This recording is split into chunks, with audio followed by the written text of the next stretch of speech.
Kahit na mabait sa yung tao, dapat matuto ka pa rin magduda. Huwag basta-basta magtitiwala. Oo naman po, Tay. Tandang-tanda ko po yan. Palagi po. Tay! Tay, tingnan niyo po yung mukha ko! Diyos ko po, Tay, ano po to? Sus, maabagin langit. Mas lumala pa yan ah. Ang mabuti pa, tumabi na kayo! Nakakairita na ang kayabangan ng isang to! Tapusin na natin to!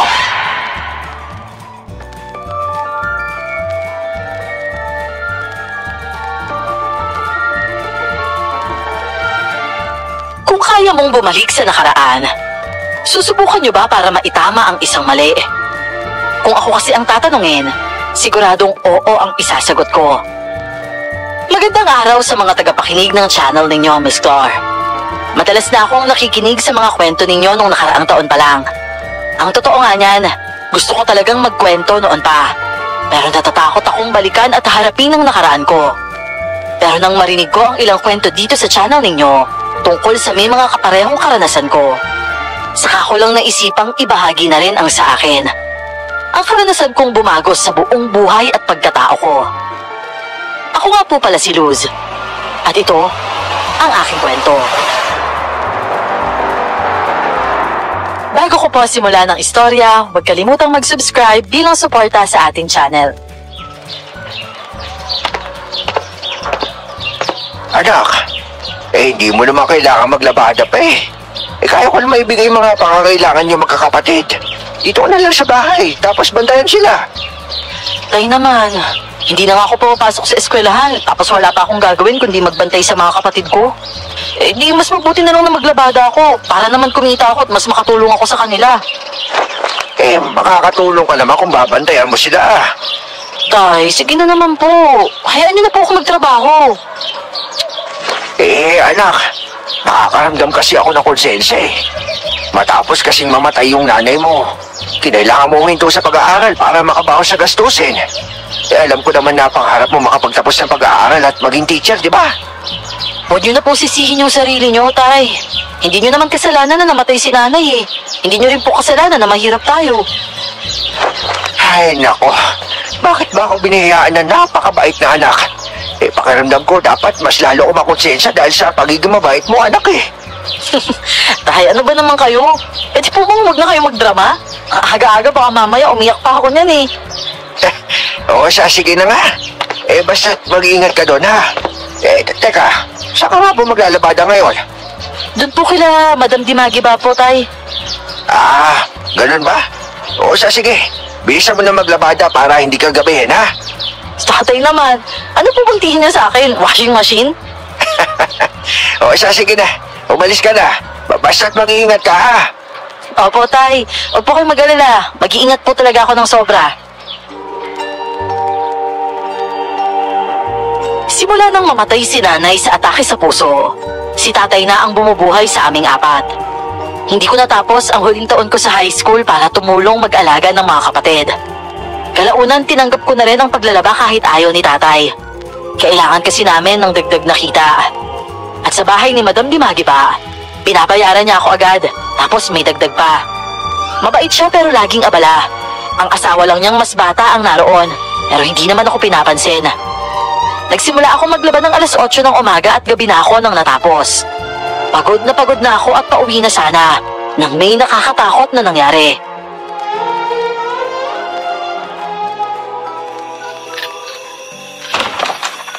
Abay, Diyos ko naman, Luz. Hindi ba sabi ko sa'yo huwag ka Teka, ano nangyari sa'yo? Tay! Luz, anak, halika dito sa loob. Halika. Ano ba nangyari sa'yo? Bakit pawis na pawis ka?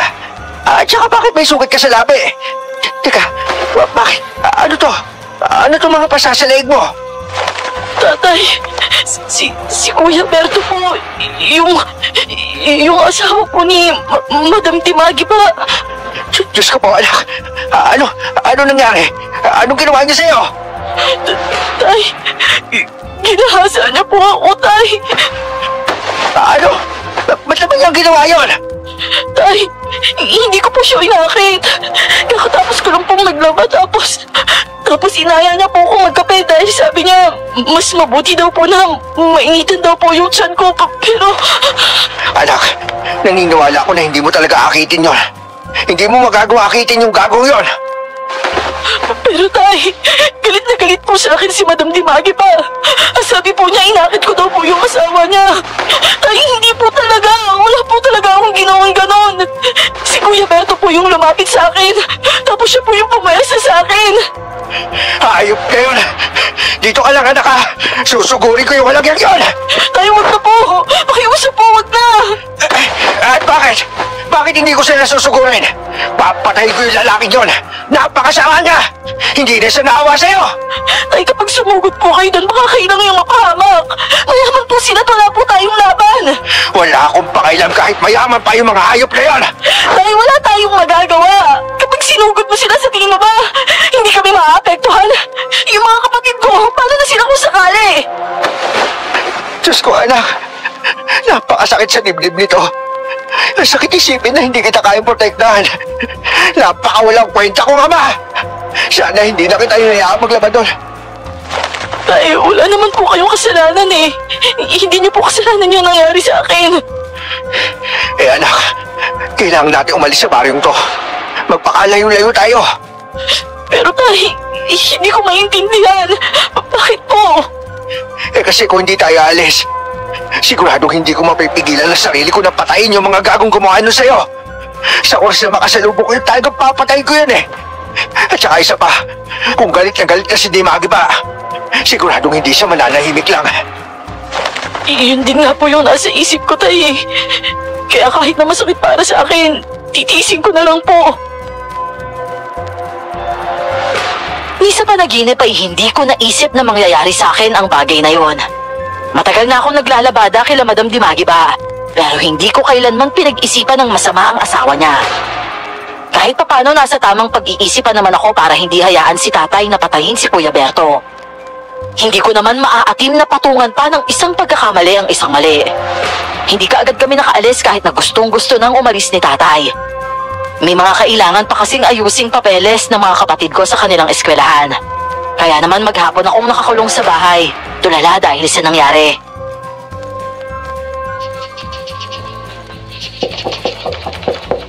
Ate Luz, nandiyan ka ba sa loob?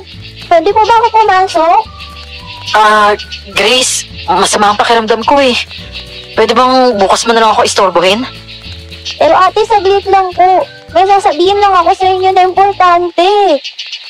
Ay, sige na nga, pumasok ka na. Ano ba kasi yun ha, Grace? Ate, ano po kasi, may kumakalat na chismis sa baryo natin. Chismis? Tungkol naman saan? Tungkol sa inyo po. Inakit niyo raw po si Kuya Berto. Rinig yung away nilang dalawa ni Madam Dimagi ba hanggang sa labas ng bahay nila kaninang umaga eh. Tumakbo pa si Kuya Berto sa labas, dun sila nag-away. Sabi ni Kuya Berto, hindi niya raw kasalanan yung nangyari. Binanggit niya lang yung pangalan mo ate. Tapos sabi, nakit mo raw siya. Ha? Diyos ko naman, pagkatapos ng masamang ginawa niya sa akin, ako patuloy ng akit sa kanya? Ano ba kasi talaga nangyari ate? Kagabi kasi narinig ko kayo ni tatay nag-iiyakan. Eh bakit po ba? Ano po nangyari? Grace, pasensya ka na kung hindi ko pa pwedeng sabihin sa'yo yung tungkol dito ha. Masyado ka pang bata para malaman mo. At sa ngayon, hayaan mo muna kaming mas matatanda kaysa sa'yo ha. Huwag mong intindihin yung mga kumakalat na chismis dyan dahil wala yung katotohanan. Naiintindihan mo ba ako ha? Sige po ate, pero ayos lang po ba kayo? Maghapon na po kayo hindi lumalabas ng kwarto eh. Ang totoo kasi niyan, hindi talaga ako ayos. Kaya nga ayaw sana kitang papasukin muna eh.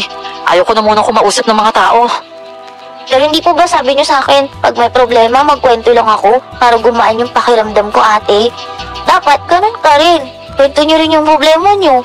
Hindi man po sa akin, o edi, kay tatay. Mo na, naikwento ko naman na kay tatay yung mga nangyari sa akin, Grace. Pero hindi naman madaling gumaan ang bigat na dala ko ngayon eh. Mahirap at masakit to. Ate, kawawa naman kayo. Ay, salamat sa pag-aalala mo sa akin, Grace.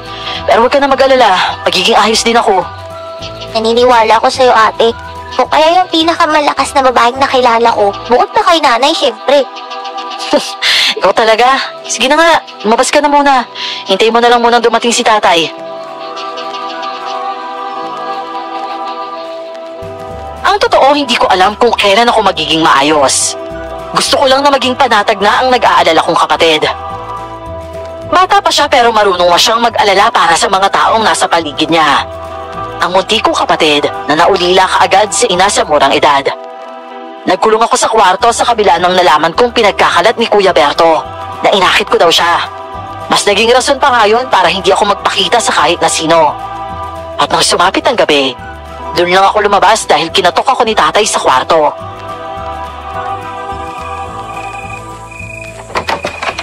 Oh, anak, kamusta na yung pakiramdam mo? Hindi pa rin po maganda, tay. Pero sigurado po ako, magiging ayos din naman po ako. Hayaan nyo na lang po muna ako mapag-isa. Sigurado ka bang kaya mo? Kasi kung kinaya ko mawalan na asawa, hindi ko kakayanin mawalan na anak, ha? Ano ba naman po kayo, tay? Wala po sa isip ko yung mga bagay na yan. Wag po kayo mag-alala sa akin. O siya, kung ganun, mag-impake ka na ng mga gamit mo. Dahil mamayang gabi, alis na tayo. Po? Ano pong ibig sabihin nyo, tay? Hindi po ba marami ka pang dapat na asikasuhin bago tayo umalis? Oo nga, anak. Pero naasikaso ko na lahat ng yon ngayong araw din. Nagpaalam na ako sa pinagtatrabahuan ko at kinuha ko na yung huling bayad sa akin. Tapos pumunta na rin ako sa school ng mga kapatid mo para kunin yung papeles na kakailanganin kapag pumasok sila sa ibang eskwelahan. Ang bilis nyo naman po, tay. Hindi po ba kayo nagpapadalos-dalos? Hindi po kasi madali yung mag-umpisa po ulit sa una eh. At kung nawalan po kayo ng trabaho ngayon, mahirap na po humanap ulit. Huwag mo na masyadong alalahanin yung tukol doon, anak. Makakahanap din tayo pagkarating natin sa probinsya kung saan tayo lilipat. Hayaan mo na. Sigurado po ba talaga kayo, tay? Sigurado ako sa bagay na ito, anak. Huwag ka na masyadong mag-isip, ha? At saka mag-impake ka na maabutan pa natin yung susunod na bus. Oo, sige po, tay. Maraming salamat po, ha? Oo, sige na. Saka na ulit tayo mag-iyakan, ha? At saka, bago ka pala mag-impake, sabihan mo na rin yung mga kapatid mo, ha? At ako, mag-impake na din ako. O, sige po, tay. Grace, Carlo, labas muna kayo dyan at kakausapin ko kayo. Ano po yun, ate? Grace, sabihan mo yung kuya mo na mag-impake na ng mga damit, ha? Ha? Bakit po? Kailangan na kasi nating umalis sa baryong to ngayong gabi rin. Bakit po? May kinalaman po ba yun sa chismis na kumakalat sa baryo natin? Pasensya ka na, Grace, ha? Pero sabihan mo na lang muna si kuya mo na mag-ayos na ng mga gamit. Kailangan kasi talaga nating maabutin yung huling bus, eh. Sige po. Tatawagin ko na si Kuya Carlo.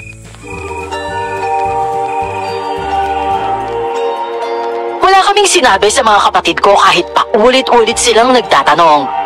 Gabi rin yun, umalis kami sa baryo at lumipat sa probinsya kung saan daw nakatira ang kapatid ni tatay. Hindi ko alam kung saan siya kumuha ng pamasahe. Pero ang sabi niya basta sumunod na lang daw ako. At pagdating namin, pinatira kami ni Tia sa isang maliit na bahay sa tabi ng kanila. Dati raw yun ang kwarto ng mga magulang ng asawa niya. At simula nang pumanaw ang mga ito, bakante na ang bahay. Mabuti na lang at pumayag ang asawa ni Tia na doon kami tumira. Tatay, paano na po yan ngayon? Wala na po yung kabuhayan natin dito. Naku, anak. Huwag mo na masyadong isipin yung tungkol sa bagay na yan. Hahanap ako ng trabaho sa lalo madaling panahon. Kaya kaya kong gawa ng paraan yan. Pasensya na po kayo dahil sa akin nangyari to. Kailangan patuloy ulit natin magsimula ulit sa umpisa. Anak, ilang beses ko bang sasabihin sa iyo na hindi mo yung kasalanan? Wala kang kasalanan sa mga nangyari sa iyo. At ang dapat mong gawin ngayon, magpahinga para makalimutan mo na yung nangyari sa iyo. Pero tay, sa palagay niyo po ba kaya kong kalimutan yun? Ilang araw ba? Ilang linggo o ilang taon ba yung dapat kong bilangin para lang makalimutan yun? Kasi po tay, sa tuwing pumipikit talaga ako, mukha niya pa rin yung nakikita ko eh. Kung paano siya nagpakasaya sa katawan ko habang ginagawa niya yung kahalayang yun. Anak, pasensya ka na at kailangan mo pagdaanan yung bagay na yan. Pero hindi mo talaga kasalanan yun. Pasensya na rin po kayo tay kung hindi ko po napigilang sabihin sa inyo yung lahat. Pakiramdam ko lang po talaga sasabog ako kapag hindi ko nasabi yun eh. Basta anak, huwag kang mahiya magsabi sa akin ha. Huwag kang mahiya na ikwento sa akin yung sakit na nararamdaman mo. Susuportahan kita hanggat sa kailangan mo ko, anak. Napakaswerte ko kay Tatay Henry. Inintindi niya ang kalagayan ko. Sa loob ng 2 linggo ay palagi lang akong tulala at halos hindi makausap dahil sa nangyari sa akin. Ni hindi rin ako makakilos ng maayos sa bahay, kaya ang mga kapatid ko pa ang nagluluto, naglalaba at naglilinis. Hanggang sa isang araw, natauhan ako. Kumananatili akong palaging malungkot at iniisip ang ginawa sa akin ng salbahing yon. Siguradong hindi ako makakausad sa buhay. Kawawa ang mga kapatid ko, magiging malungkot din ang tatay ko. Oh, mga anak, nakauwi na ako. Yay! Dito na si tatay. Oh, eto naman si Grace. Masyado ka naman tuwan-tuwa na makita ko. Nihakap mo ba talaga ako, ha? Kasi tayo, excited na po ako eh. Namoy niyo po ba yun? Abay, oo nga no. Ang sarap na amoy nun, ha? Si ate po yun, pumunta tayo sa kusina. Nagluluto siya ng sinigang na manok eh. Aba, talaga? Aba, Los, nagluluto ka na? Opo, tay. Hindi po ba halata? Aba, anak, natutuwa talaga ako sa'yo. Oo, tay naman. Bakit ka naman naiiyak? Sobrang masaya lang talaga ako. Hindi ako makapaniwala na nagbalik ka na. Tatay naman, hindi naman ako umalis Para ka kasing umalis ng matagal na panahon, anak eh. Huwag na nga po tayong magdramahan. Masyado nang mahaba yung drama natin eh. Ang mabuti pa, magpahinga ka na po dun sa may sala. Luto na po to, tapos paghahainan ko na po kayo. O siya, sige anak. At dahil talaga miss na miss ko na iluto mo tutulong na ako maganda ng mga pagkain para sa atin. Ako na po tutulong kay ate tay. Pahinga na kayo. Aba, pero bata ka pa, Grace. Teka lang. Tay, hayaan niyo na po yan, si Grace, para matuto yan. Sigurado ka ba, anak? Kaya mo na? Opo tay, huwag po kayo mag-alala. O siya, sige. Mauna na ako sa inyo, ha?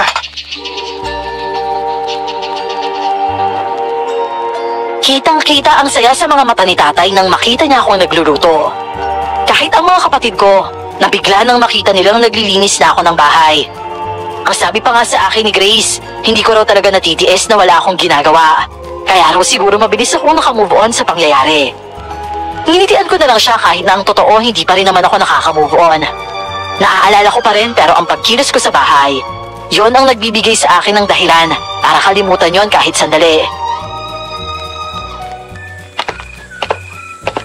Ito na po yung ulam tayo. Grace, tawagin mo na nga muna yung kuya mo at saka si Bunso para kumain na tayo. Tama na kamo yung pag-aaral. Sige po ate. Ay nako, si Carlot Bugoy talaga parehong hihilig mag-aral. Kanino pa sila nagmana, tay? Aba, syempre sa akin. Kanino pa ba? Kung hindi mo na itatanong mahilig ako mag-aral nung bata pa ako. Talaga pala, tay? Sabi rin sa akin yan ni nanay hindi ko lang pinaniwalaan talaga agad. Aba, valedictorian kaya ako na elementary. Kaya nga nailab sa akin yung nanay mo Sa inyo pala nagmana tong si Carlo siguro, sana nga makapagtapos na ng pag-aaral. Basta, pagsusumikapan ko para kahit pa paano makapagtapos siya.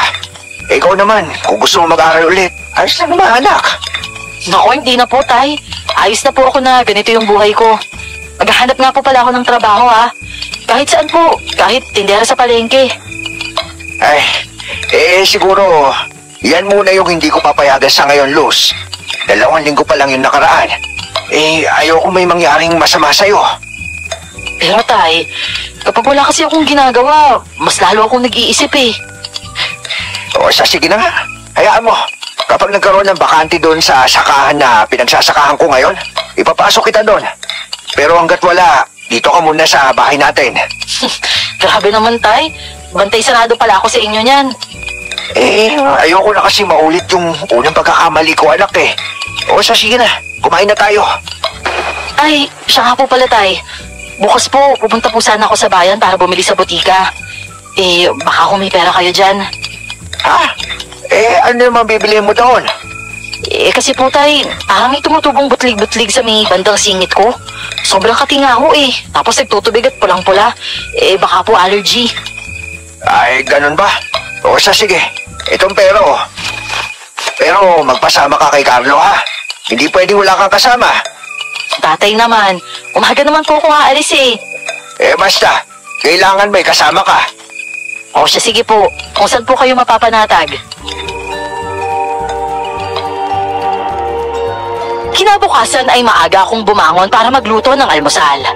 Para na rin maaga akong makaalis papuntang bayan. Pero habang nagluluto ako, nakaramdam ako ng matinding kate sa mga hita ko. Saka ko lang nalaman ang dahilan ng matapos na akong magluto at iangat ko ang suot kong duster. Nagulat ako sa nakita ko.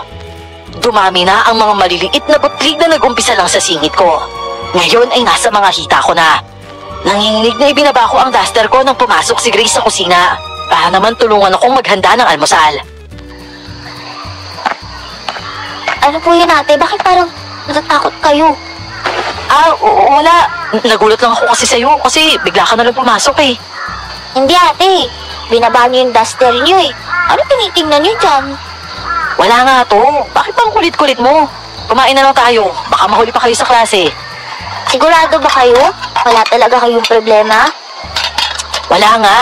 Oh, eto na. Kunin mo na itong mga pinggan. Tay! Si ate po may problema. Ayaw sabihin. Uy, Grace, ano ka ba naman? Bakit naman? Ano yun? Ano nangyari? Naku, tay, wala po yun. Tay, may nakita ko itinago si ate sa ilalim ng palda niya. Parang may sugat siya sa hita niya eh. Wala nga kasi yun, Grace. Bakit ba kasi ang kulit-kulit mo? Hey, Luz, ipakita mo sa akin kung ano yung nakita ni Grace. Huwag ka na mahiya sa akin. Bilisan mo. Pero, tay kasi... Sige na. Ayoko naglilihim ka sa akin. Kasi po, tay... ito po, oh. Ay, sus santissima. Hindi ba't sabi mo sa singit lang? Ba't naman napakarami niya sa hita mo? Hindi ko nga po alam, tay eh. Hindi ko nga po alam kung paano nagkaroon ako ng mga ganito. Wala naman po akong allergy, di po ba? Abay, Diyos ko, anak. Sana mali yung iniisip ko. Bakit po, tay? Ano po ba yung iniisip nyo? Kinakabahan ako, anak. Paano kaya kung kinukulam ka ng mga dimagi ba? Ano po?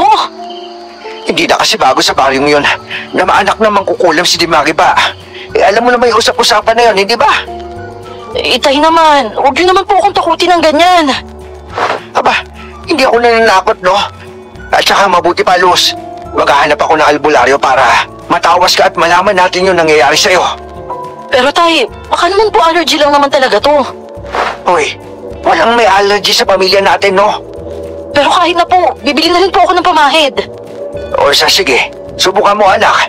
Malay mo naman gumaling sa pamahid.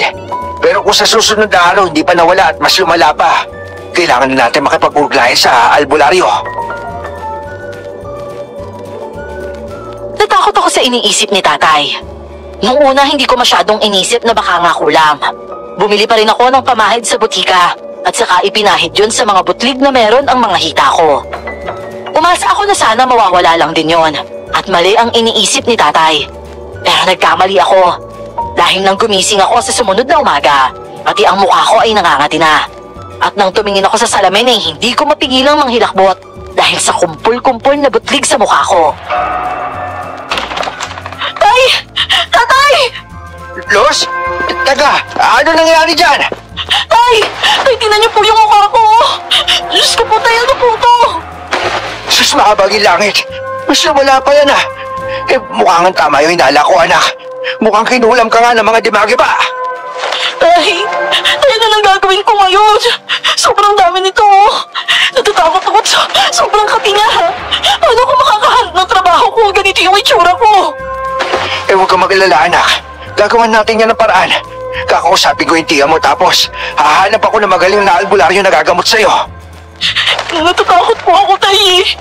Ano po kung hindi nga ako gumaling? Paano kung habang buhay na lang akong ganito? Hindi yan tatagal, Luz. Huwag kang makinaan ng loob dahil sa oras na hindi ka magamot ng albularyo. Ako mismo yung babalik sa baryong yon at papatayin ko si Dimagi ba? Pero paano mo naman gagawin yun, tay? Imposible naman po mapatay niyo si Madam Dimagi pa. At bakit? May hindi ka ba sinasabi sa akin? Tay, kasi po... Kasi ano?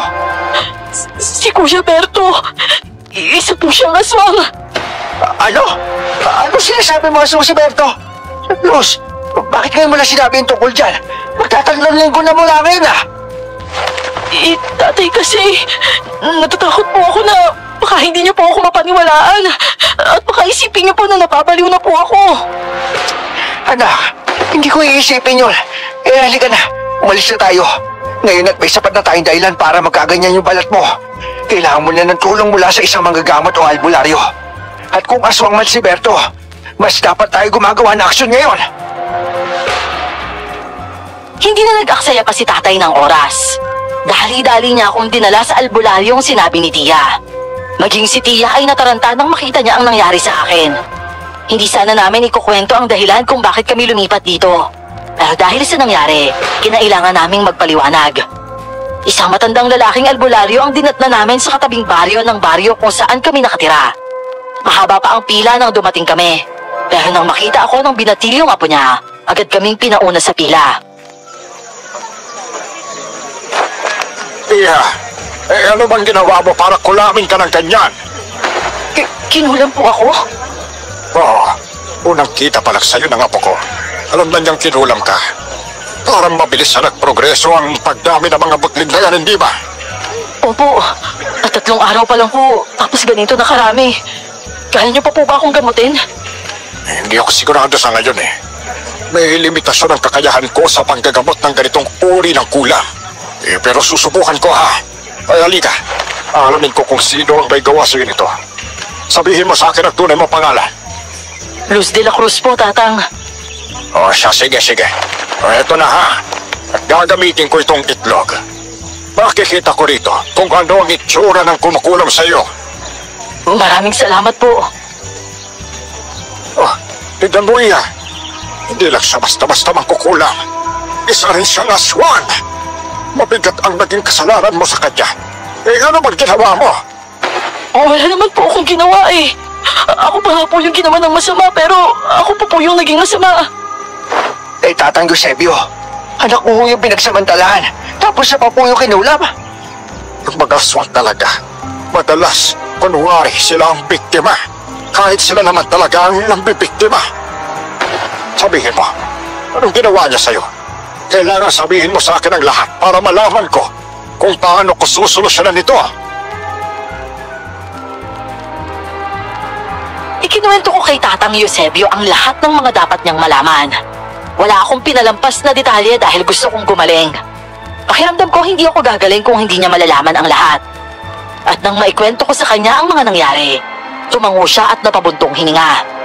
Pinaghintay niya kami ni Tatay hanggang sa matapos ang lahat ng mga nakapilang gagamutin niya dahil hindi raw magiging madali ang gagawin niyang panggagamot sa akin.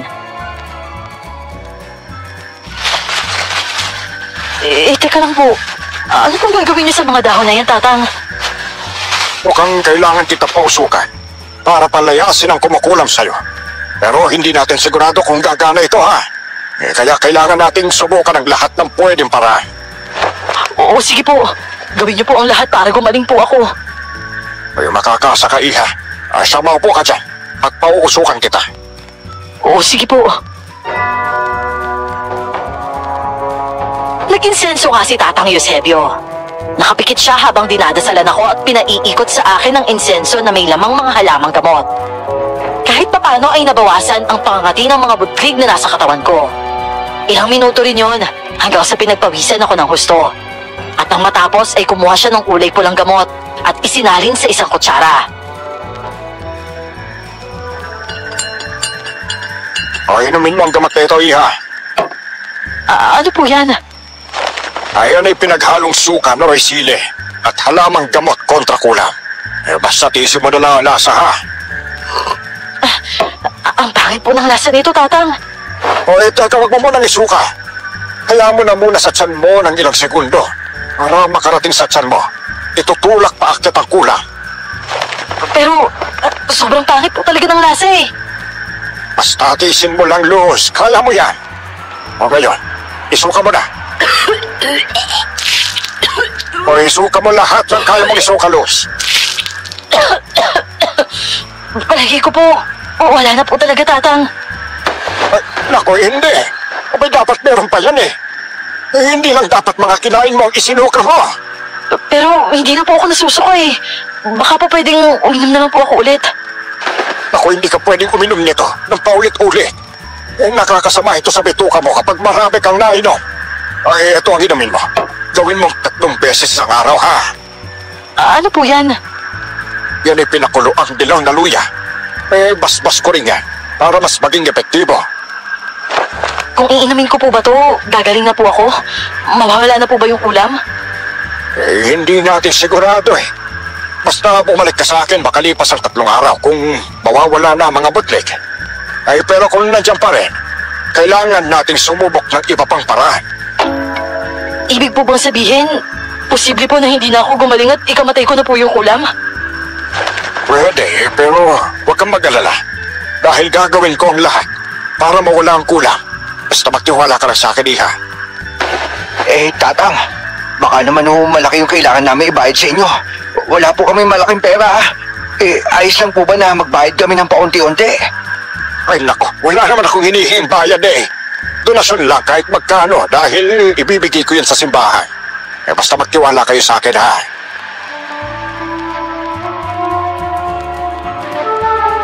Takot na takot ako sa maaaring mangyari sa akin kung hindi tumalab ang gamot na ibinigay sa akin ni Tatang Eusebio.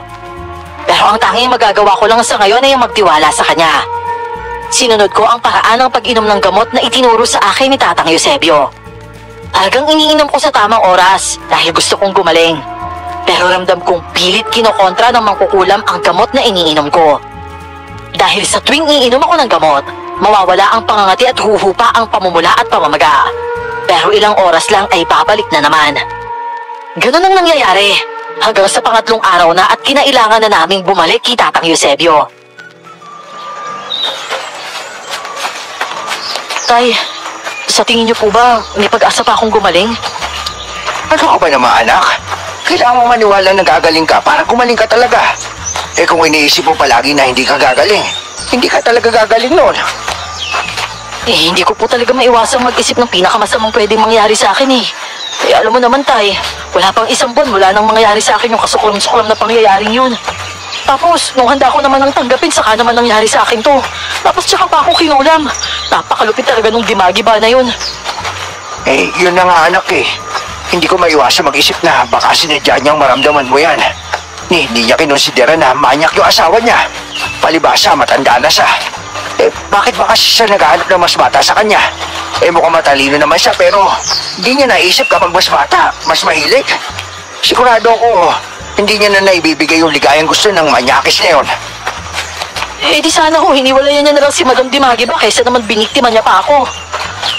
Luz, hindi natin alam yung likaw ng utak ng lalaking yun. Baka kaya niya rin tinitiis yung matanda dahil sa pera nito. Mukha rin palang pera yung mga aswang na yun eh. Malay mo, diba? Siya nga pala anak, alam ko nalulungkot ka dahil sa tumutubo sa balat mo. Pero kamusta ka pala? Kapag pumipikit ka ba, naalala mo pa rin? Opo, Tay. Hindi naman po kasi ganun kadaling kalimutan yun. At alam ko pong gustong-gusto mo nang makalimutan ko yun. Siguro, makakayanan ko din pong umiti o maging masaya. Pero sobrang hirap talagang kalimutan yung pangyayaring yun sa buhay ko. Anak, pasensya na at nangyari yan sa'yo. Huwag niyo na po isipin yun, Tay. Oh, nandito na po pala tayo sa bahay ni Tatang eh.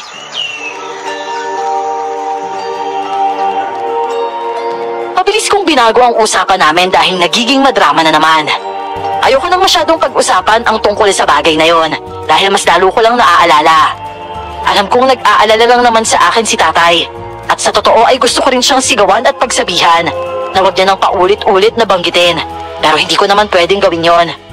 Dahil alam ko na pareho kaming nasasaktan, hindi lang naman ako. Nang kumatok kami sa bahay ni Tatang Eusebio, kaagad naman niya kaming pinagbuksan at mukhang nadismaya ang kanyang reaksyon nang makita ko. Ay, hindi gumaling. Hindi nga po eh. Kahit naman iniinom ko naman po sa tamang oras yung mga gamot na binigay niyo sa akin. Naku po, mahabaging langit.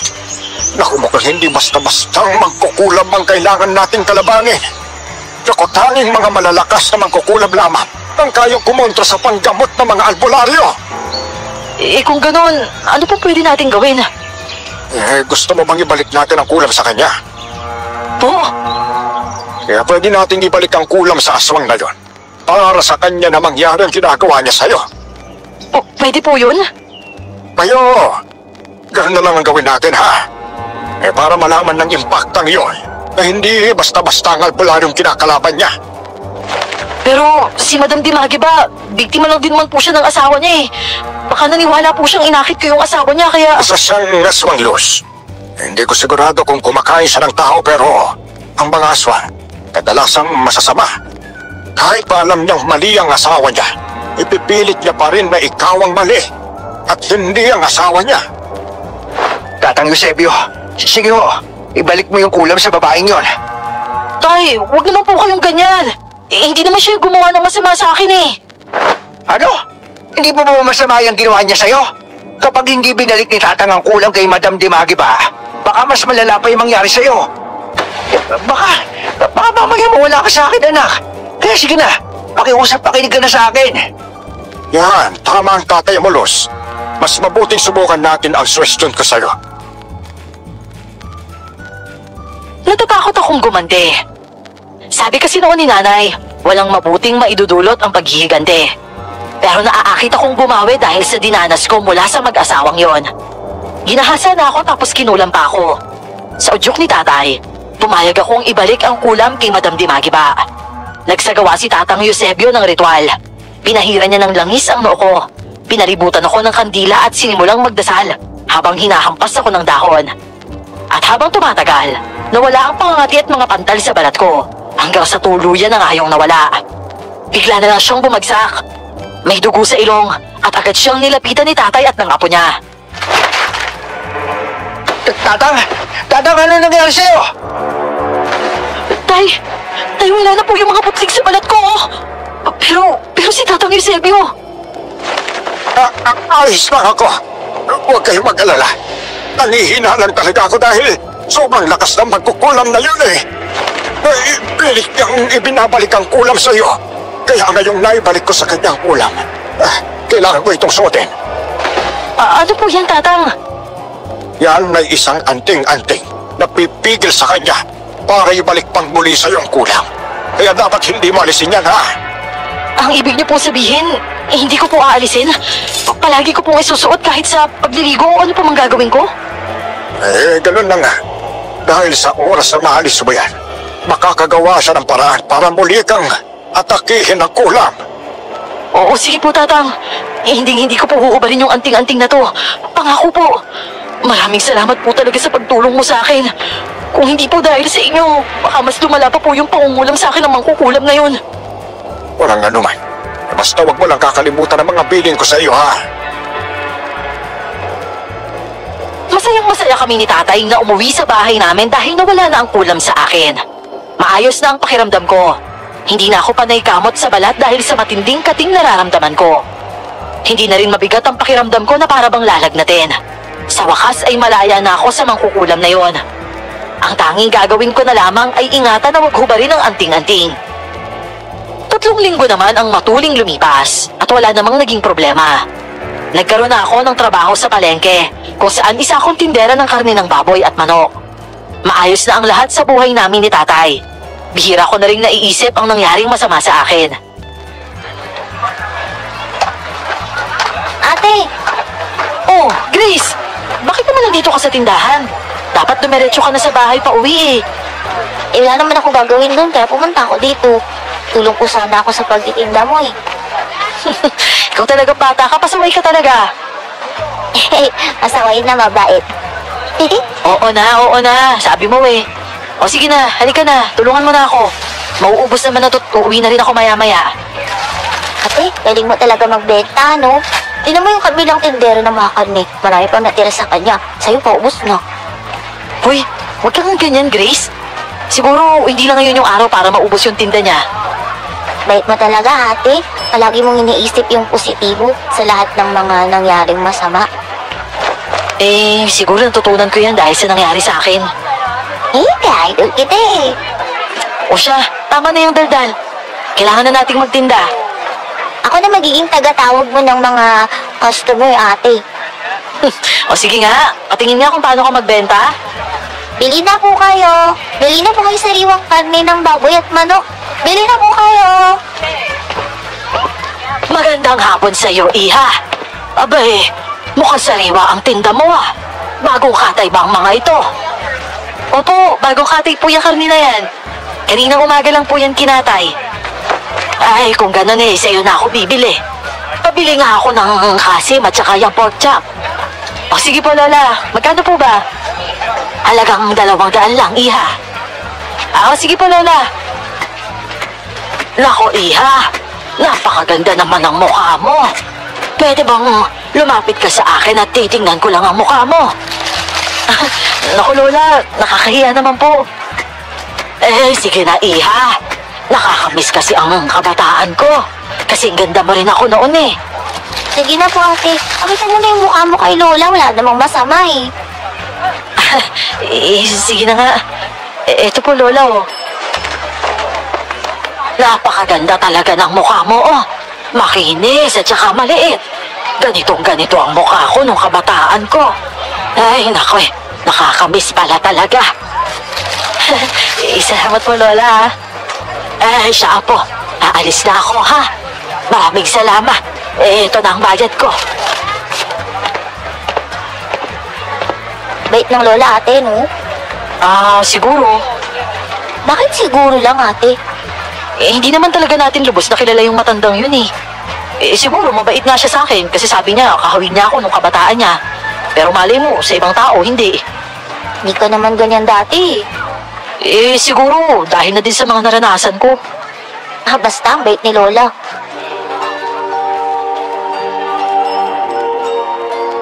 Ang bata talaga kapag pinakitaan ng kabaitan, agad iniisip na babait talaga ang tao.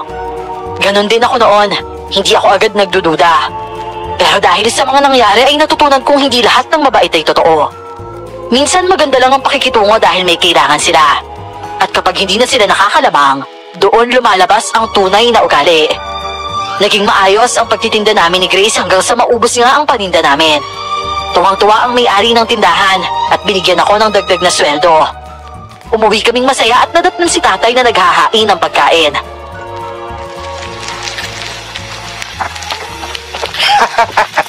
Tama-tama mga anak. Masarap yung ulam natin ngayong gabi. Adobong manok. Wow, ang bango naman ang luto niya, tay. Ang tagal na wala nung muli kayong nagluto eh. Naku, masarap yan. Siyempre ako pa ba? Halila kayo, magsiubo na kayo. Tay, ito nga po pala yung kinita ko ngayong araw, oh. Oh, parang ang laki naman nito, anak. Oh, baka hindi ka na nagtatabi ng para sa'yo, ha? Ano ka ba naman, tay? Meron akong para sa akin, huwag kayong mag-alala. Kagaya nga ng palagi niyong sinasabi, di ba? Palaging magtitira para sa sarili. Tama, anak. Pero, laki naman masyado nitong binigay mo sa akin. Kasi tay, napaubos namin natin yung mga karne kanina eh. Kaya binigyan siya ng dagdag na sweldo ng amo niya. Aba, ang galing niyo naman pala mga anak, ah. Naku, si Grace po yun, tay. Mabilis siyang makaakit ng mga mamimili eh. Di lang ako tay, si Ate Luz din. Kanina nga may matandang babae bumili at sinabing ang ganda raw ni ate. Paano? Mana kasi kayo sa nanay niyo, kaya parehas kayo magaganda. Siya nga pala, Luz. Itong tatandaan mo, ha. Kahit na mabait sa yung tao, dapat matuto ka pa rin magduda, ha. Huwag basta-basta magtitiwala. Oo naman po, tay. Tandang-tanda ko po yan. Palagi po. O siya, sige. Yang anting-anting mo, suot mo naman palagi, hindi ba? Opo, tay. Ito nga po, oh. Nandito po sa ilalim ng damit ko. Teka. Nasaan na yun? Ano ibig mo sabihin, Luz? Naku, tay. Nawawala yung anting-anting na suot ko. Ano? At paano naman nangyari yun? Baka naman hinubad mo. Hindi po talaga, tay. Pangako hindi ko po inabad yun. Kahit nga sa pagtulog o sa pagligo, lagi ko suot yun eh. Aba, ano nangyari doon? Hindi kaya lumuwag at nahulog? Ay, hindi ko po talaga alam, tay. Paano na po yan? Bumalik po kaya agad tayo kila tatang, tapos bumili po tayo ng pamalit sa anting-anting. Mabuti pa nga. Carlo, ikaw na munang bahala sa kapatid mo, ha?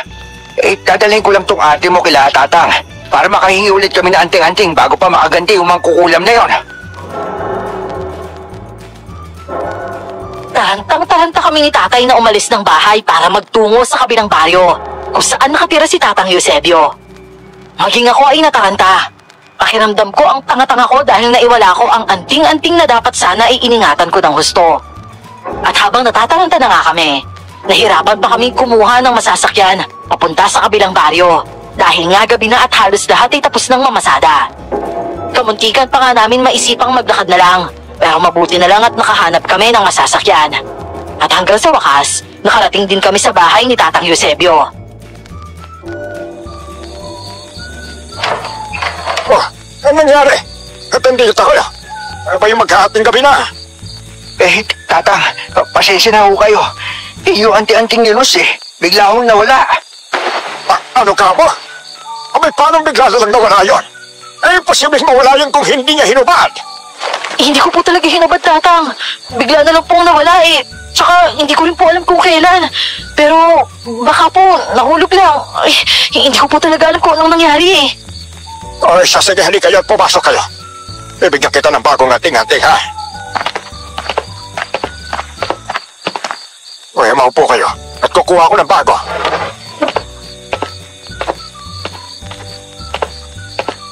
Ito ang bagong anting-anting. May dasal ko na yan. Oo, sige po, Tatang. Salamat po, Isusuot ko na po to. Isuot mo na. Pero, teka lang po, Tatang. Sira po ang tali nito, Anong sira? Pagtingin nga.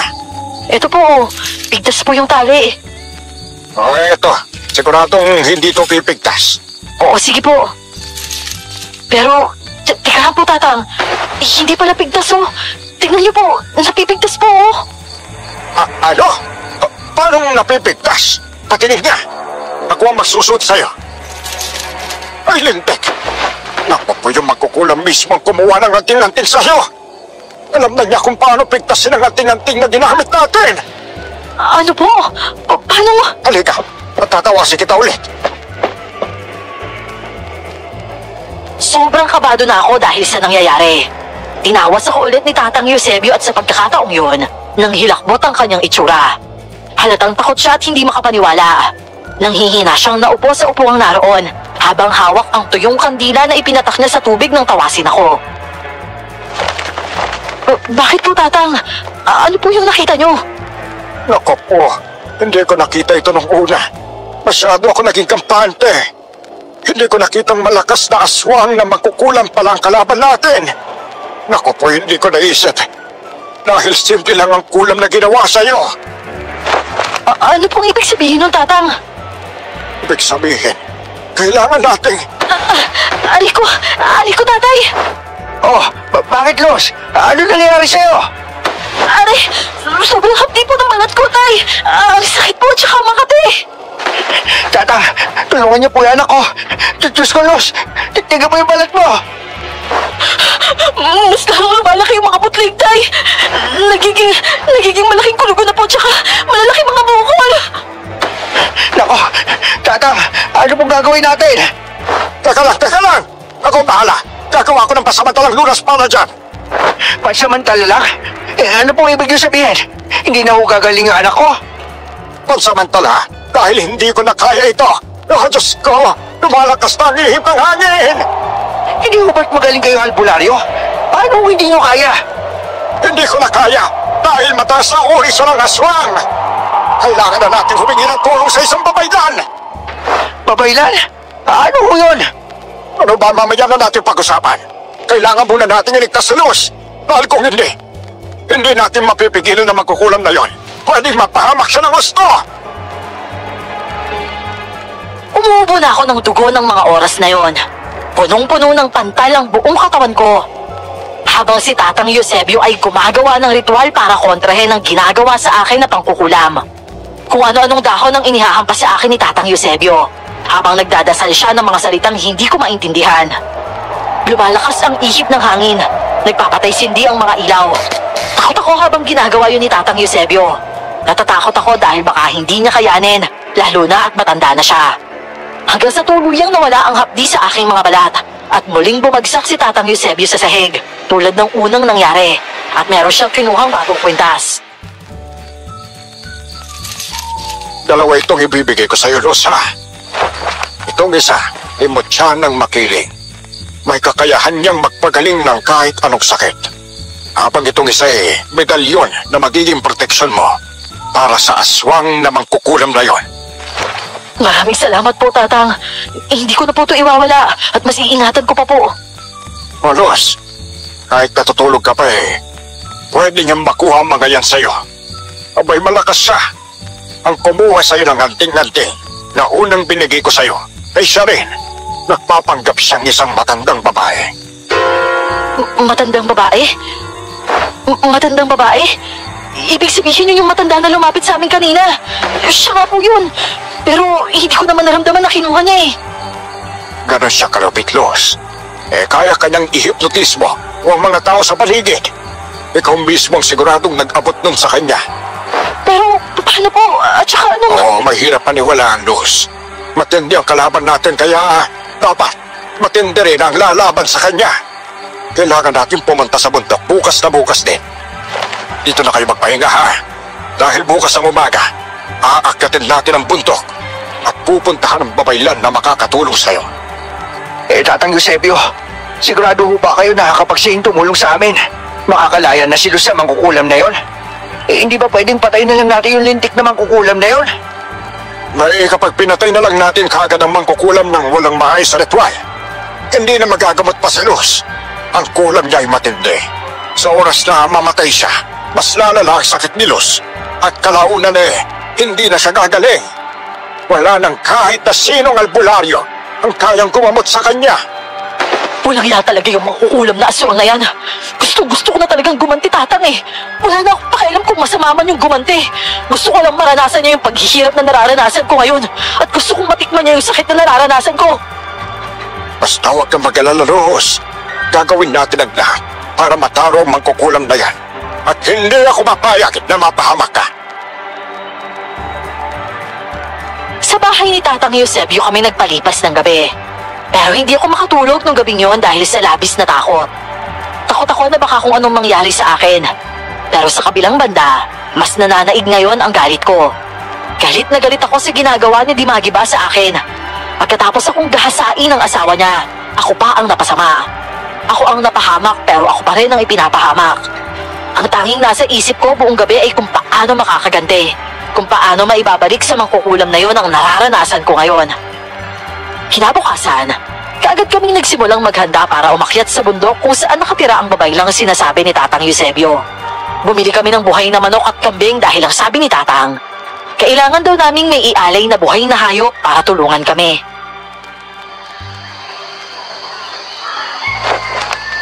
Tatang, tama na ho kaya itong manok tsaka kambing?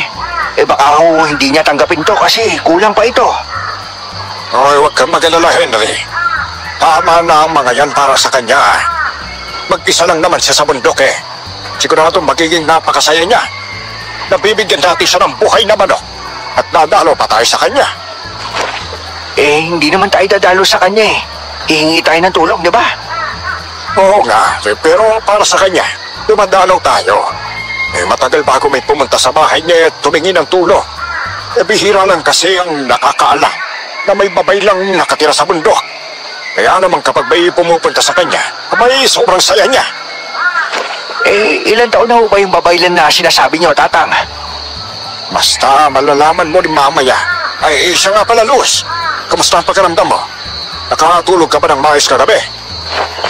Ang totoo nga po, hindi po naging maayos yung tulog ko. Paano hindi? Bakit naman? Suot mo pa rin naman ang mga ibinigay ko sa'yo, ha? Opo naman, Tatang. Pero hindi po talaga ako makatulog ng maayos kakaisip sa pwedeng pinakamasamang mangyari sa akin. Iniisip ko rin po kasi kung paano ako makakaganti. Dahil sa ginagawa nila sa akin ngayon, hindi na pwedeng tikom na lang ako at ipinagsasawalang bahala ko na lang. Hindi na pwede yung susundin ko pa yung pangaral ni nanay na huwag gumanti. Anak, kahit anong mangyari, gaganti tayo. Hindi man ikaw yung gumanti, ako yung gaganti para sa'yo. Tay, ayoko pong ikaw yung gaganti para sa akin. Mas mapapanatag po ako kung ako mismo. Naiintindihan ko ang sentimento mo, Iha. Ang babaylan na ang bahalang gumawa ng paraan. Oras na naroon na tayo. May makakasiguro kayong hindi tayo uwing luha. Sana nga po, Tatang. Ay, isa nga pala. Magdala tayo ng maraming pagkain ha. Baka abutin tayo ng ilang araw doon eh.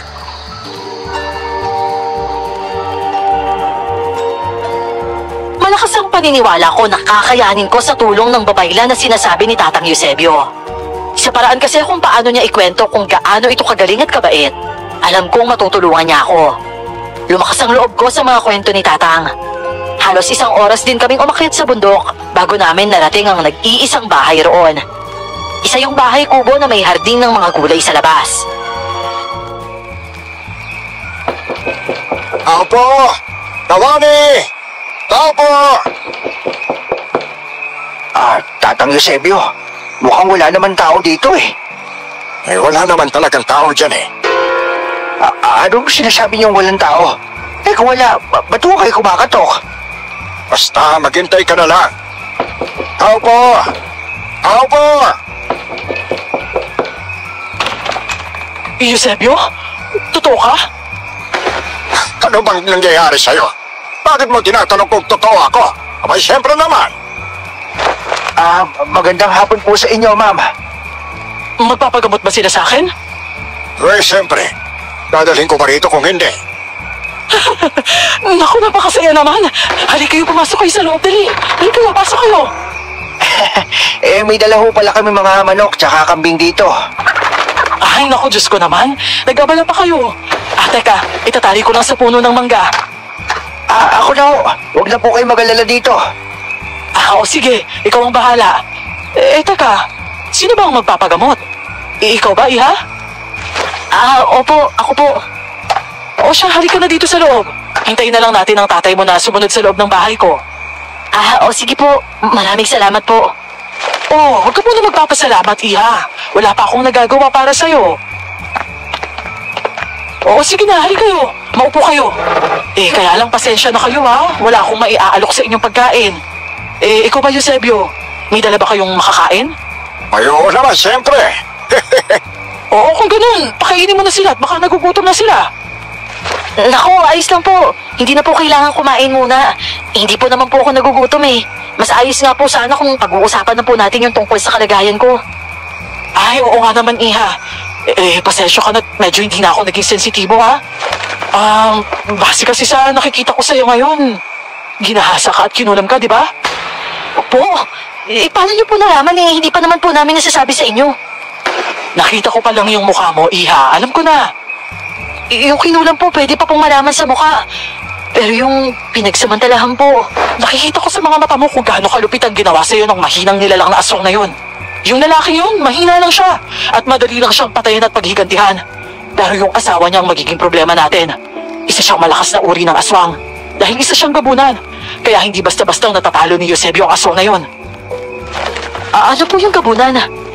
Isa yung uri ng aswang na may puting buhok at itim na balat. Malakas sila at mas nagiging mas malakas kapag bilog ang buwan. At saktong bilog ang buwan ang simulan niya ang ritual para kulamin ka. Kaya matindi talaga ang kulam na yun. At hindi basta-basta mapapawalang bisa. Maliban na lang sa mataas na uri ng aswang na kagaya ko. Ano po? Aswang po kayo? Oo, aswang ako, pero huwag kang matakot. Dahil hindi ako nakakain ng tao. Yung mga dala niyong hayop lang yung kakainin ko mamaya. Ganun po ba? Natatakot po kasi ako ng bahagya eh. Naku, Iha, huwag kang matakot. Dapat maging matapang ka sa gagawin nating pakikipaglaban sa makukulam na aswang na yon. Kasi hindi ko po talaga maiwasang matakot, ma'am. Naku, huwag mo na akong tawaging, ma'am. Dawani na lang para mas nakakabata. Basta ha, subukan mo magmatakot. Mas dapat nangingibabaw sa iyo yung galit kaysa sa takot. Dahil kung ang galit ang paiiralin mo sa mga oras na to, mas magtatagumpay tayo. Basta huwag kang matatakot na magalit. Normal na reaksyon lang yan ng tao kapag inaalipusta. Sige po, Dawani. Susubukan ko po. Nagtiwala akong kaya akong tulungan ni Dawani. Si Dawani ay isang magandang ginang. Kung titingnan siya ay para siyang nasa edad 30 hanggang 40. Pero ang sabi ni Tatang Eusebio ay 200 taong gulang na raw siya. Maya-maya pa ay sinimulan na nga ni Dawani ang pagriritual. Dinasalan niya ako kagaya ng ginawa ni Tatang sa akin.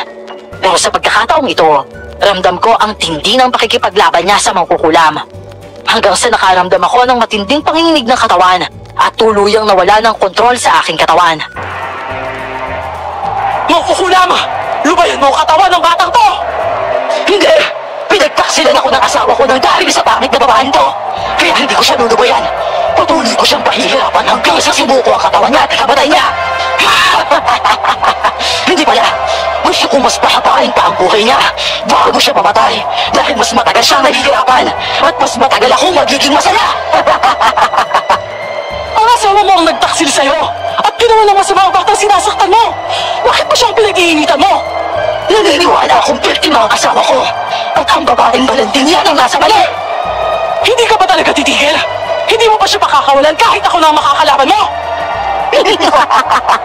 Bakit? Sino ka ba? Pwede ba bakrilan ka? Kaya mo na ako? Baka magulat ka dahil pati ikaw ay papatay ko. Hindi ka ba talaga natatakot sa akin? Huling tawad mo na to ah. Pwede mo pang bawiin ang kulam na to sa batang to. Hindi! At wala akong babawiin! Pwes, mararanasan mo ang pinakamasakit na ganting mararanasan mo! Sige! Simulan mo na akong galaw! Natanguhan lang ako ng tapiki ni Dawani ang noo ko. Wala akong maalala sa kahit na anong nangyari sa loob ng 5 minuto.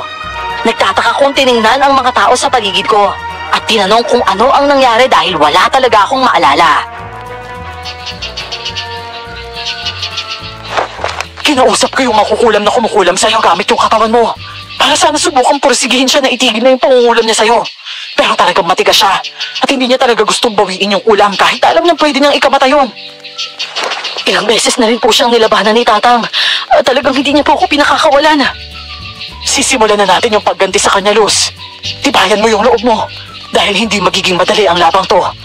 Sa ngayon, kumain ka na muna at magpalakas ka. Mamayang gabi, sa oras na pareho kaming malakas, magkakasubukan kami. Pero di ba, ang sabi niyo po kailangan ngayong umaga? Mas magiging malakas ang balik sa kanya kung lalaban ako ng gabi. At mas maganda sana kung magantihan natin siya ng mas matindi. Hindi ba mas maganda naman talaga yun? Sa paraan pa lang po ng pagpapaliwanag niyo, mukhang pati po ako mahihirapan. Kahit sa ang anggulo, Iha, mahihirapan ka talaga. Mas piliin na lang natin ang mas mahirap pero mas madaling paraan. Dawani, hindi ba mapapahamak yung anak ko sa gagawin mo? Hindi siya mapapahamak sa akin, pangako. Ako ang bahala. Mabuti pa, ipakondisyon na natin ang katawan ni Luz para mamaya ay maging malakas siya at kayanin niya lahat. Kinakabahan ako, Tatang. Pwede bang ikamatay ito na anak ko? Huwag kang mag-alala. Lahat ng dumaan kay Dawani, naliligtas. Ano? Ang ibig mo sabihin, hindi sigurado? Pwede siyang mamatay? Mas gugustuhin mo bang hayaan ang anak mo na mamatay dahil sa paghihirap na labanan ng magkukulang? O ang hayaan na lang siyang kulamin hanggang sa mamatay, ha? Hayaan mo na ako, Tay. Kakayanin ko to at lalaban ako. Mamamatay akong lumalaban at sisiguruhin ko siya yung susuko.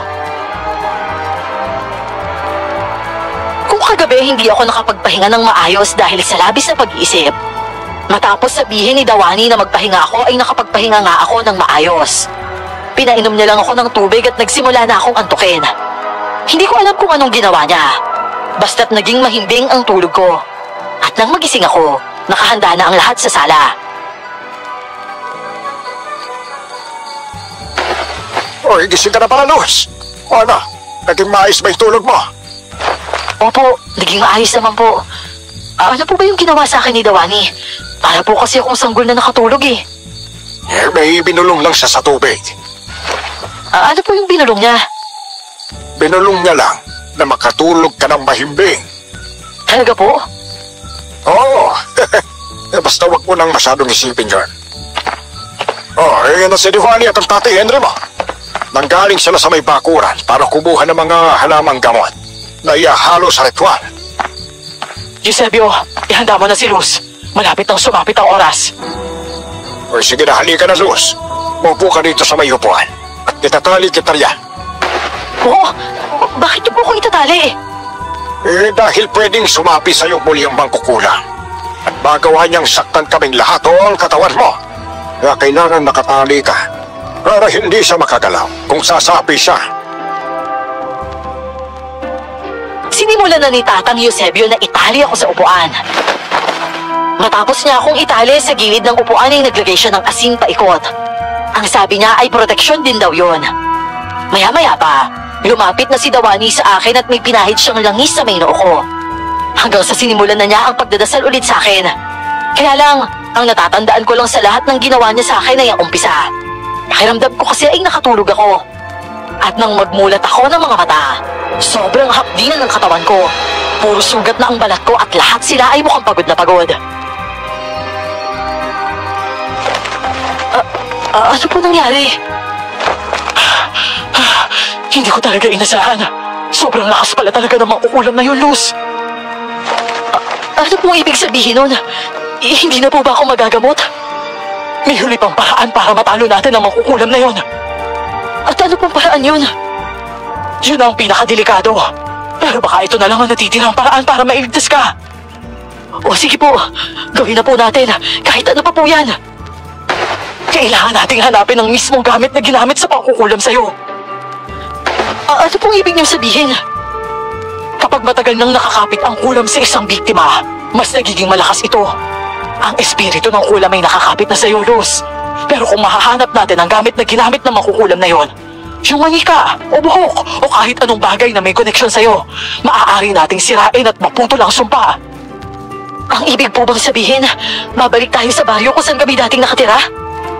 Oo, dahil kailangan nating galugarin ang bahay niya para sirain yung mga gamit na ginagamit niya. At para na rin patayin siya para hindi na niya ulitin pa ang pangungulam sa'yo. Oo, sige po. Kung ganoon, gawin na po natin. Ipikit mo ang mga mata mo, Luz. At kahit anong makita mo, kahit anong maramdaman mo, huwag kang matatakot. Hanapin mo ang gamit ng makukulam na yon. Teka lang po. Hindi ko po maintindihan. Bakit kailangan kong pumikit at paano ko po makikita yon? Dahil may koneksyon na sa'yo ang mga ginamit niya. Pati na rin ang espiritu niya. Kaya kung pipikit ka, kakalma at iisiping makikita mo ang nakikita niya. Siguradong makikita natin yon. At sa oras na makita mo na ang lugar kung saan niya yung ginagawa, aalis na tayo para gawin ang dapat na gawin. Oo, sige po. Ngayon na, pumikit ka na, Luz. Pumikit ka at kumalma ka. At isipin mo na naroon ka. Ginawa ko ang inuutos sa akin ni Dawani. Pumikit nga ako at pilit pinakalma ang sarili. Inabot din ako ng ilang minuto bago ko nagawang kumalma. At nang muli akong magmulat, nakita ko ang malagim na itsura ng paligid. Nasa isa siyang kwarto na kulay itim ang pintura ng mga dingding. May mga kandila sa harap ko na kulay itim. At sa harap ko ay isang manikang may nakalagay na buhok. Siguradong yon ang buhok ko. Habang patuloy kong pinagmamasdan ang paligid, napansin ko ang mga dugong nagkalat sa paligid. Mga laman ng tao kaya sinubukan kong umalis mula roon. Natakot ako, napasigaw hanggang sa may umalog sa balikat ko at napamulat akong muli ng mga mata at nakita si Tatang Eusebio. Luz, nakita mo na ba?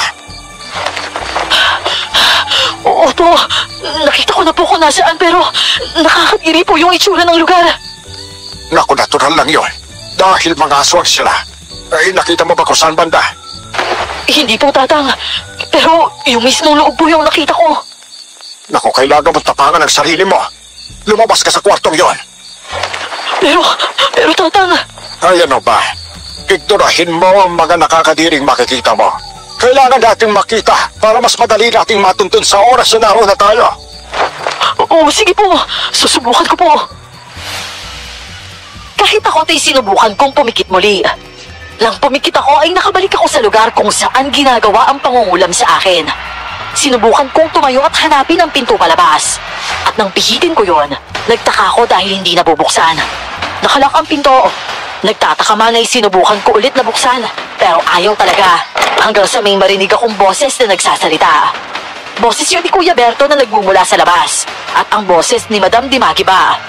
At ang pinag-uusapan nila, yon ang nagpakilabot sa akin ng gusto. Muli akong tumilat at nakita si Tatang Eusebio na nakatayo sa harap ko. Tila naghihintay sa kung anong sasabihin ko. Ano? May nakita ka na ba? Hindi po ako makalabas, Tatang. Naku naman, paano hindi ka makalabas? Ang totoo po. Sa tingin ko po, parang may mali. Anong mali? Narinig ko po kasi yung usapan ni Kuya Berto at ni Madam Dimagiba. Luz, sige lang. Ano yung pinag-uusapan nila? Narinig ko po na may sinabi si Kuya Berto kay Madam Dimagi ba? Ikinuwento ko sa kanila ang tungkol sa narinig ko. Lahat sila ay nabigla sa sinabi ko. Pati ako rin naman ay hindi makapaniwala sa pinag-uusapan nila. At nang dahil doon, nagmamadali nilang iniligpit ang mga gamit na ginamit para sa nagantihan ng mangkukulam. Naghanda kami para sa pagsugod namin sa baryo, kung saan kami dating nakatira. Pero bago yun ay dumaan na muna kami sa bahay namin dahil kailangan naming sabihan sila Carlo at Grace. Ate Luz! Tatay! Grace, anak!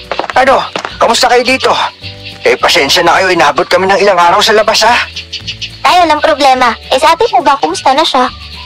Sa kasamaang palad, hindi pa rin siya maayos kaya kailangan namin bumalik sa baryo kung saan tayo dati nakatira. Ha? Bakit po? May kailangan lang kami kausapin. Makaabutin kami ng 1 hanggang 3 araw. Magpapakabait kayo sa tita nyo, ha? Opo, walang problema, Tay. Gagaling po ba si ate? Nag-aalala po kami ni Kuya Carlo, eh. Ay, oo. Gagaling yung ate mo. Basta wag lang kayo titigil sa pagdarasal, ha? Na sana gumaling yung ate nyo. Sigurado ako kapag nanalig tayo sa Diyos, maririnig niya yung dasal natin at tutulungan niya tayo. Sige po, Tay. Magdadasal po kami ng magdadasal. Hindi po ako titigil hanggang hindi gumagaling si ate. Maraming salamat, anak, ha? Siya nga pala, tawagin mo na yung tiya mo. Kakausapin ko sa tungkol sa pag-alis namin na ate mo. Sige po, Tay. Luz, nakakuha ka na ba ng damit natin? Opo, Tay. Pero may kukunin pa po akong mga damit mo. O siya, sige. Kakausapin ko lang yung tiya mo, ha? At iiwanan natin ang pagkain yung mga kapatid mo. Ipinagpatuloy ko nga ang pagkuha ng mga damit namin na pwede naming magamit. Konti lang naman dahil hindi kami magtatagal. Pamalit lang namin kung sakali. At habang nagkakalkal ako ng mga gamit, napansin ko ang isang kwintas na may maliit na kristal sa ilalim ng damitan ko. Kinuha ko yun at naaalala na palagi itong suot ng nanay ko nung nabubuhay pa siya. Agad ko yung kinuha at ibinulsa. Gusto ko sanang isuot, pero baka makaapekto sa mga anting-anting na suot ko. Nang matapos na akong maglagay ng mga gamit na kailangan namin, natapos na rin si tatay sa pagkausap kay tiya. Lumabas na kami at naabutan sila Dawani at Tatang Eusebio. Ana, handa na ba kayong umalis? Oo, Tatang. Tara na ho. Tay, may nakita nga po pala ako sa ilalim ng damitan ko. Ito po, oh. Ginanay po to, di ba? Patingin nga ako. Oo nga pala. Palagi niya itong suot noon. Ay, teka lang, Henry. Patingin nga ako niya. Ito po, Tatang, oh. Bakit mo nga pala gusto matignan? Tingnan mo, Dawani. Ang maliit na kristal na ito ay isang ametista. Pangontrakulam ito, ah. Ano? Hindi ko alam na pangontrakulam pala yan. Oo, makapangyarihan ang batong ito. Ang asawa mo, siguradong nakaranas na rin siya ng kulam, kaya meron siyang ganito. Teka, hindi mo ba alam yun? Hindi. Wala naman siyang binabanggit sa akin, eh. Luz, isuot mo ito para mas tumibay pa ang pangontra natin sa mangkukulam. Tatlo-tatlo na yung pangontra ni Luz sa aswang. Sana naman umepekto na yan. Epekto na ang ametistang yan. Yan talaga ang pinakamagandang pangontra. Tay, tingnan niyo po, oh. Nawala na po yung mga bantal. Aba, kung ganun, hindi na ba natin kailangan patayin yung mangkukulam? Nakoy, kailangan pa rin. Dahil uulit at uulit pa rin siya. Sa oras na ba ako bandilos ang kwintas? Abay, mas mabuting tapusin na natin ang makukulam. Tama si Eusebio. Kaya halina kayo. Kailangan nating makarating doon bago magdilim. Bumiyahe kami pabalik sa dati naming baryo. Halos 7 oras ang layo mula sa probinsyang tinitirhan namin. Pagdating ay sandali kaming nagpahinga sa lumang bahay bago ihanda ang mga gamit na panlaban. Hindi humawak ng pangontra si Dawani dahil isa rin siyang aswang. Binalaan kami ni Tatang na mag-ingat sa kanya kapag may hawak kaming pangontra. At sa tapat ng bahay ni Madam Dimagiba, handa na kaming umatake. Nagulat kami ni Tatay nang biglang bumuka ang mga pakpak ni Dawani at lumipad sa harap namin. Halina kayo! Sino unang tutulungan kung makakyat sa mataas na bakod na to? Ako na mauna. O sige, bago pa sila makatunog na narito ako. Maghintay lang kayo riyan. Henry, Luz. Isa-isa kaming inakyat ni Dawani sa mataas na bakod ng bahay nila Madam Dimagiba. Lang ako na ang ipinasok. Hindi ko maiwasang manginig sa galit at takot dahil naaalala ko ang malagim na sinapit ko rito sa bahay na ito. Saglit akong hindi nakagalaw. Nanginginig ang buong katawan ko sa takot. Luz? Luz, ayos ka lang ba? Henry, mukhang nagkakaroon siya ng panik. Anak, huminga ka ng malalim. Kaya mo yan. Hindi ka dapat magpatalo sa takot na nararamdaman mo ngayon. Tay, palagay niyo po ba? Kakayanin ko?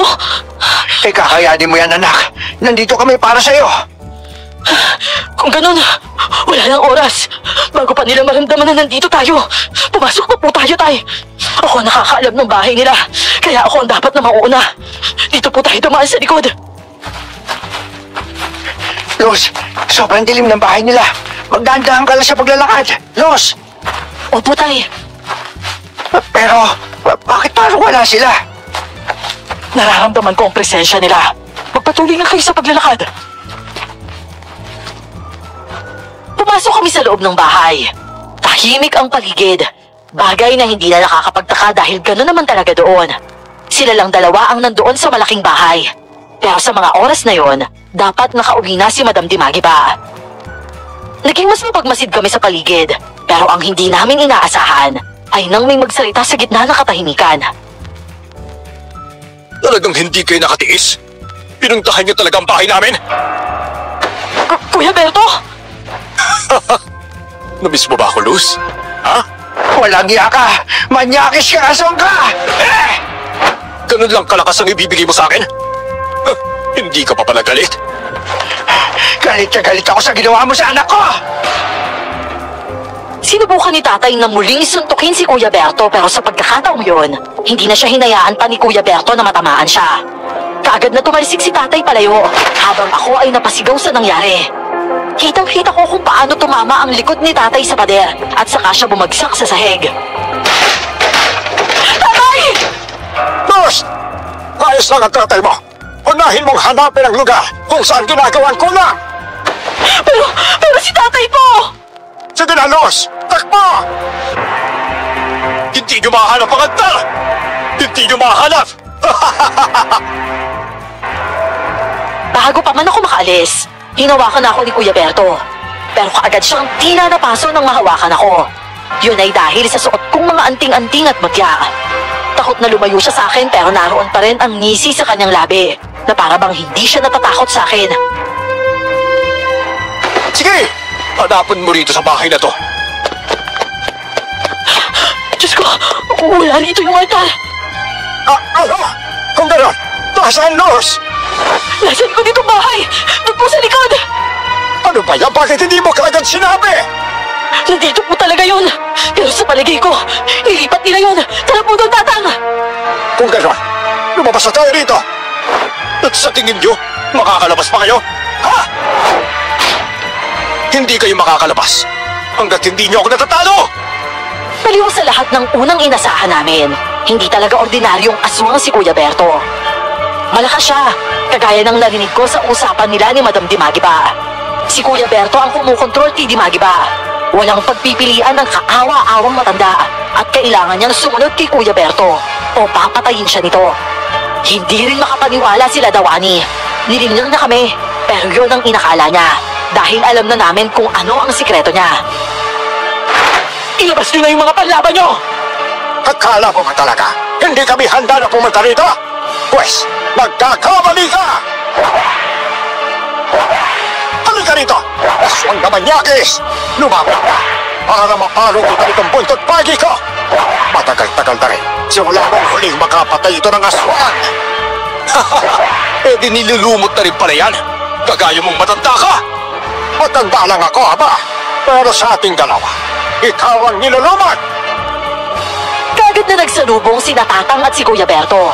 Hinampas ni Tatang si Berto, pero kaagad itong tumalon palayo. Kung inaakala niyang makakatakas na siya, Nasa likod niya ako at kaagad ko siyang sinaksak sa likuran gamit ang hawak kong itak na pinahiran ko ng dinikdik na bawang. Napahiyaw sa sakit si Kuya Berto, pero nagawa niya pang lumayo mula sa akin. Hinampas niya ako ng mga kuko niyang mahahaba, pero imbis na masugatan, tila naging bakal ang balat ko mula sa kanya. Ang sakit! Napakayabang mo pa kanina, pero hindi mo naman pala kami kaya! Sino bang may sabing hindi ko kayo kaya, ha? Akala namin wala na siyang laban, pero sa isang kisap mata, nagbago siya ng anyo at naging isa siyang gabunan. Malaki ang kanyang pangangatawan at hindi siya isang lalaki. Alam naming lahat na siya si Madam Dimagiba at hindi siya si Kuya Berto.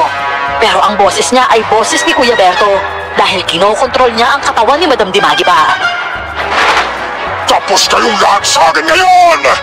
Eusebio, ang mabuti pa tumabi na kayo! Nakakairita na ang kayabangan na isang to! Hindi ako mayabang! Nagsasabi lang ng totoo!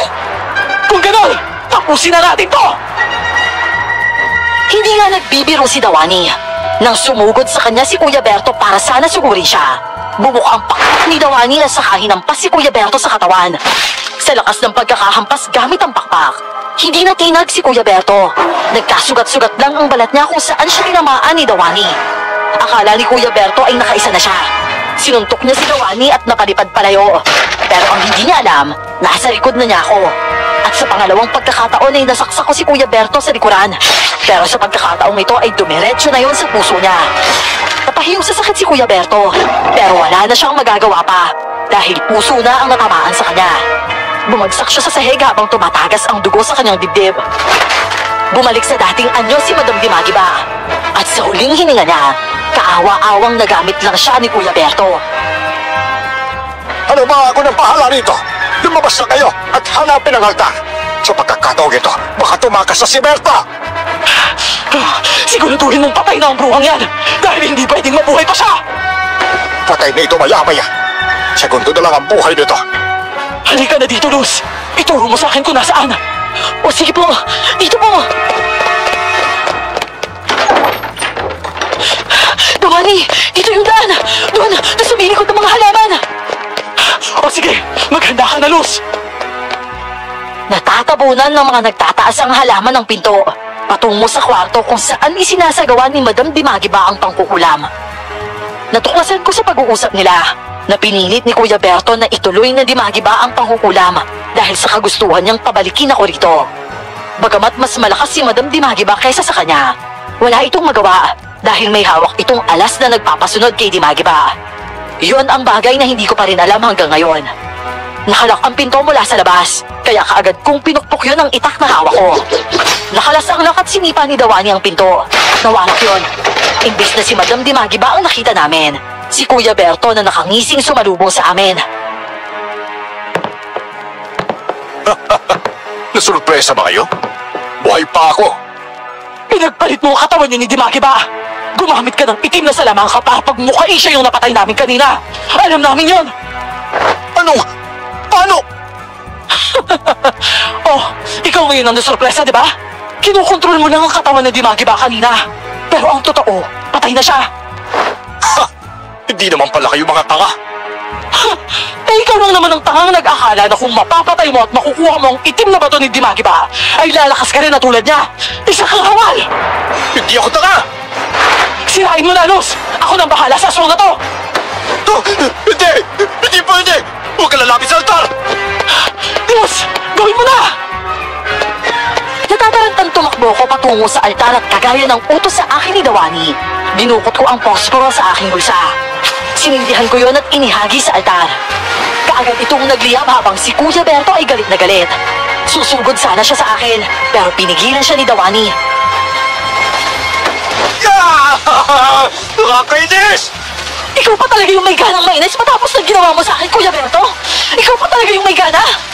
Luz, kung pumayag ka na lang kasi na maging magkasintahan tayo, hindi sana umabot sa puntong pinilit kita. Alam ko namang gusto mo rin ako. Noong naglalabada ka rito sa bahay, palagi kang maganda. Palagi mo kang binabasa ang damit na suot mo para pumakat sa panloob mo. Ngayon, sasabihin mo hindi mo kinakit? Hindi kita inaakit! Sadyang manakis ka lang! At hindi ko alam na pinapanood mo ako sa tuwing naglalabada ako! Sinungaling ka! Sinungaling ka, Luz! Pinakit mo ako! Tama na ang satsat, Berto! Magpaalam ka na sa mundo to! At sino may sabi sa'yo magpapaalam na ako? Baka ikaw! Hindi ko inaasahan ng itulak ni Kuya Berto ng napakalakas si Dawani. Tumalsik ito sa sahig. Hindi pa nakontento si Kuya Berto at kaagad niya pa itong nilapitan at sinakal sa leeg. Hindi agad nakabawi si Dawani. Ang tanging nagawa niya lang ay ang masakal sa ginagawa ni Kuya Berto. Kaya ako na mismo ang lumapit. Sinaksak ko si Kuya Berto sa likod, kaya nasaktan lang siya. Ipinagsawalang bahala niya yon at patuloy na sinakal si Dawani. Imbis na indahin, itinulak niya ako ng malakas. Hanggang sa masakal niya na ng tuluyan si Dawani. Paubos ng paubos ang hininga ni Dawani. At nang akala ko ay hindi na siya makakabawi, sinaksak siya ni Dawani sa tiyan. At doon lang bumitaw si Kuya Berto.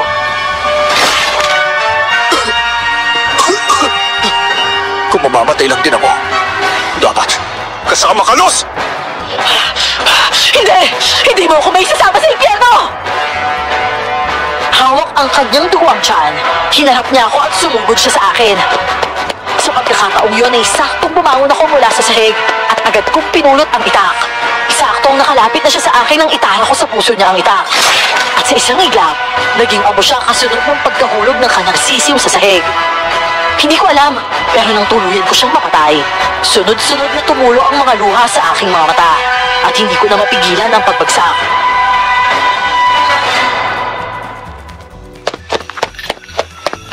Luz! Anak! Ano nangyari? Tay, sa wakas tapos na! Salamat naman. Oo, anak. Nakalaya ka na rin sa wakas mula sa ulam. Sa wakas, anak. Pero bakit ganito yung nararamdaman ko, Tay? Bakit parang ang bigat-bigat sa dibdib? At gusto kong umiyak na lang na umiyak. Sige lang, anak. Iyak mo lang ang lahat ng yan. Ganyan talaga ang pakiramdam matapos lahat ng paghihirap natin sa mga demonyong yon. Bakit pa kasi sa akin nangyari ang bagay na to, Tay, eh? Bakit sa akin pa na wala naman akong ginagawang masama? Eh, anak, walang pinipili ang masasamang kagaya nila. Isa ka lang biktima. Eh, tapos naman na. Tapos na yung kasamaan nila. Tapos na po, Tay. Pero kailanman, hindi ko talaga malilimutan ang nangyaring to sa akin. Hindi ko malilimutan yung sakit at pagdarusang naranasan ko. Hanggang sa hininga ko, Tay. Matapos naming maputol ang ulam at mapatay ang mag-asawang Dimagiba at Berto, kaagad na kaming umalis at bumalik sa probinsya. Tulala ako sa buong biyahe, bagay na hindi naman nila inalmahan. Alam nila na kailangan kong mag-isip-isip. Hanggang sa makarating kami sa probinsyang tinitirhan namin. Dumiretso kami sa bahay namin at doon ay nagluto si tatay ng pagkain para sa amin. Maliban na lang kay Dawani na ang pagkain ay sariwang manok. Sa likod bahay siya kumain at nauna na siya sa amin.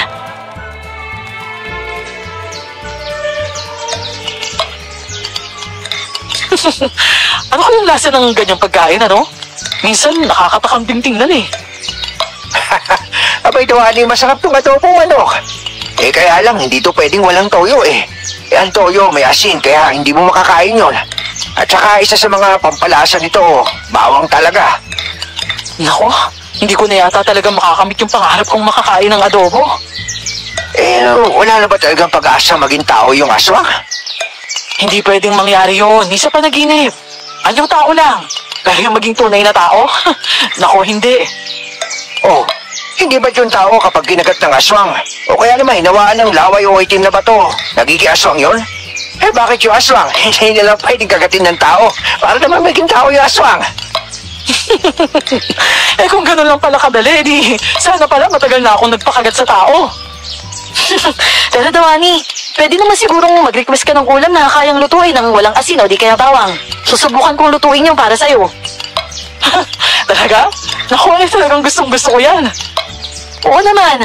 Basta huwag kang mahihiyang bumaba sa bundok kung sakaling gusto mo ng kausap, ha? Puntahan mo ako dito, tapos mag-uusap tayo. Kailangan ko rin kasi ng kaibigan, eh. Aasahan ko yan, Luz. Sa lahat ng nakasalamuha ko sa loob ng 2 siglo, ikaw na yung kaisa-isang nag-alok sa akin ng ganyan. Makasingit lang ako, ha? Aba kasi ito si Tatang Eusebio.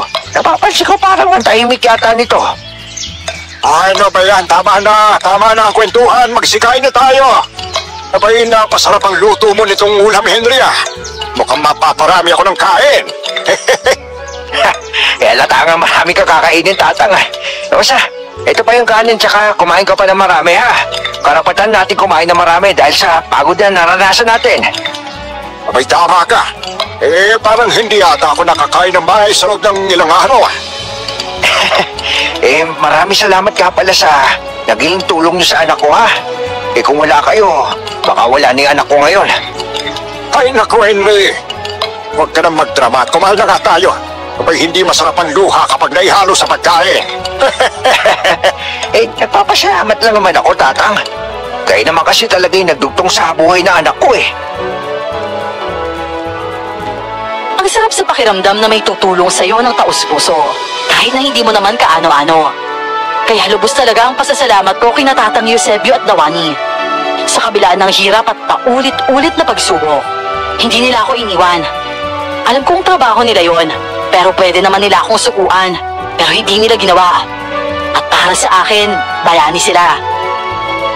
Maraming taon na ang lumipas at hindi ko nakalimutan ang lahat ng nangyari. Buhay pa rin sila at magkakaibigan pa rin kami, kahit may sarili na akong pamilya. Hanggang dito na lang po ang kwento ko, Miss Gar. Maraming salamat po sa pakikinig at mag-ingat po kayo palagi.